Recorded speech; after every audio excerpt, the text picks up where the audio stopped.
অসমৰ মাটি আৰু জলবায়ুত সহজে কৰিব পৰা মছলাজাতীয় শস্যসমূহৰ ভিতৰত হালধি অন্যতম। মছলা হিচাপে ব্যৱহাৰৰ লগতে ঔষধ আৰু সৌন্দৰ্যবৰ্ধক সামগ্ৰীৰ প্ৰস্তুতিতো হালধিৰ বিশেষ গুৰুত্ব আছে। কিন্তু বৰ্তমান বহু হালধি খেতিয়কে পাত হালধীয়া হোৱা, গছ শুকাই যোৱা আদি সমস্যাৰ সন্মুখীন হৈছে।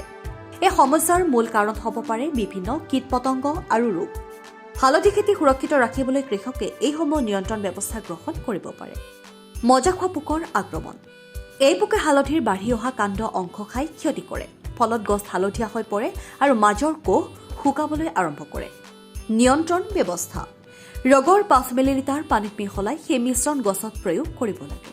পাত মেৰিয়াই ধৰা পোক: এই পোকৰ আক্ৰমণত পাত মেৰ খাই যায় আৰু গছৰ স্বাভাৱিক বৃদ্ধি বাধাগ্ৰস্ত হয়।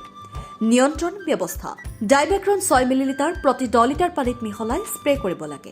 ৰোগ আৰু ইয়াৰ প্ৰতিকাৰ: পাতত দাগ পৰা ৰোগ: এই ৰোগত পাতৰ দুয়োকাষে সৰু সৰু পাতল হালধীয়া বা ডাঠ হালধীয়া দাগ দেখা যায়। সময়ৰ লগে লগে দাগ বৃদ্ধি পাই পাত শুকাই যাব পাৰে, ফলত উৎপাদন যথেষ্ট হ্ৰাস পায়। প্ৰতিকাৰ: আক্ৰান্ত গছত 1% বৰডু মিশ্ৰণ অথবা ইণ্ডোফিল M45 2 গ্ৰাম প্ৰতি লিটাৰ পানীত মিহলাই প্ৰয়োগ কৰিব লাগে। 15 দিনৰ ব্যৱধানত প্ৰয়োগ কৰিলে সুফল পোৱা যায়।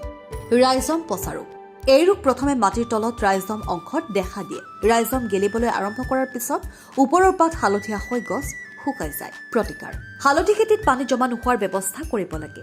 ৰোৱাৰ আগতে ৰাইজমবোৰ ইণ্ডোফিল M45 3 গ্ৰাম প্ৰতি লিটাৰ পানীৰ মিশ্ৰণত আধা ঘণ্টা ডুবাই ছাট শুকাব লাগে। আক্ৰান্ত গছৰ গুৰিত ইণ্ডোফিল M45 2 গ্ৰাম প্ৰতি লিটাৰ পানীত মিহলাই ভালদৰে স্প্ৰে কৰিব লাগে। সতৰ্কতা অৱলম্বন কৰক, সুস্থ খেতি গঢ়ি তোলক। সময়মতে ৰোগ চিনাক্ত আৰু নিয়ন্ত্ৰণ কৰিলে হালধিৰ উৎপাদন বৃদ্ধি কৰাৰ লগতে কৃষকে অধিক লাভ কৰিব পাৰিব। নিউজ ডেস্ক ৰিপৰ্ট, অংকুৰিত অসম।